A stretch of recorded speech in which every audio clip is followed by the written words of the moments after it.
In this video, I'm gonna show you how you can get a Zwift setup for less than $200. My name is Neyfi Del Rosario and I am a holistic nutritionist here in New York City. And in this channel, I discuss everything about nutrition, fitness, and exercise that'll help you melt that fat off. And if you're into that, please consider subscribing. My mission is to inspire you to become the healthiest version of yourself using the power of nutrition. I just came back from the gym, I'm ready to do my cardio, and outside the weather is not as good, so I decided to go on Zwift and do my bike riding on there. And I want to take this opportunity to show you guys my Zwift setup and how I can use it both inside and outside to track my progress and see if I'm improving in my cycling, in my cardio, in my fitness. Everything that I'll be showing you guys will be linked down in the description to Amazon if you guys decide to try this setup yourselves. So let's get started. So the first thing that you need to ride your bike inside for Zwift, aside from having a bike, is that you need a trainer. So I got this Max Racer 9 Pro trainer from Amazon for about $80. So this trainer is just a generic trainer, entry level. You don't need anything fancy or you don't need a smart trainer to be on Zwift. So this trainer also comes with a skewer that is bigger than your regular skewer that you will be riding your bike outside. So what this does is holds in the bike in place so it doesn't fall down, because regular skewers that you use on your bike are lighter and they're smaller than this type of skewers. So this trainer is fully adjustable. You can go from high resistance to a low resistance very quickly. So what I found is that I always have to leave it on 0 for Zwift because every other resistance is too hard. But if I want to get a really hard workout in, I might increase the resistance 1 or 2 points, but I don't really do that much. So this trainer also comes with this type of box for the front wheel. So the second thing that you're going to need for Zwift is a speed sensor. I went for the Wahoo bundle of speed and cadence sensor, which is $69 on Amazon. The reason I go for Wahoo products is because you can use their app, which is a very nice app that allows you to track your heart rate, your speed, your cadence, inside and outside. So as you can see, I spin the wheel and the Wahoo sensor is awake. You can also see the cadence sensor here. I have it hooked up with zip ties to my crank arm.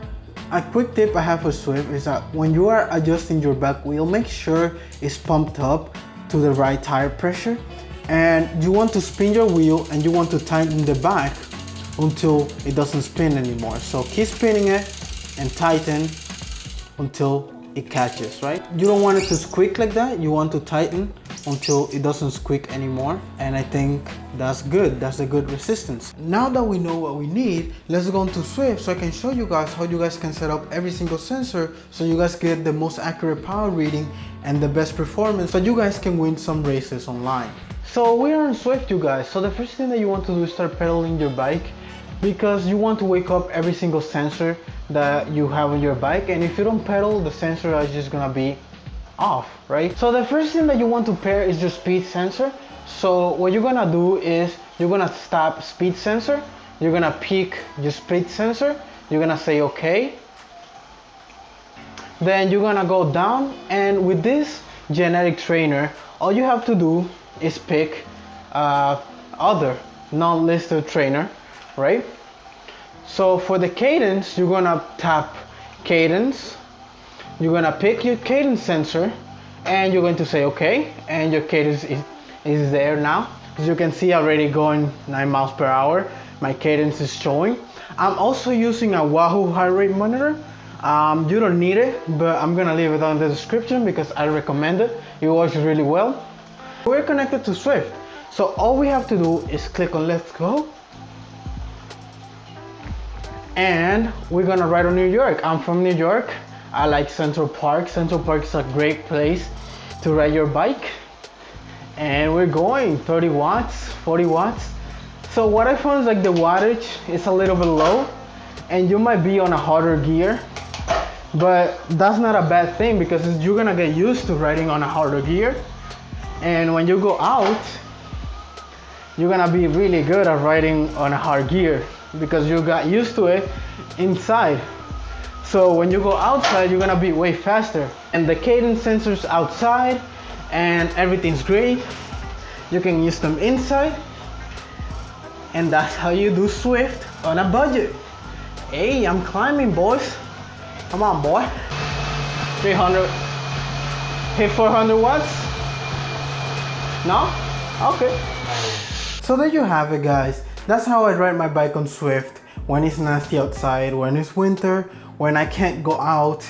So what I'm gonna do now is go ride my bike on Zwift, give my bike a wash, and then get ready to go out next week. If you enjoyed this video, please hit the like button, hit the subscribe button, notification bell, because I'll be putting out videos like this every single week to inspire you to become the healthiest version of yourself using the power of nutrition. And if you want to learn something new, here are 2 videos on the screen where you can learn something new right now.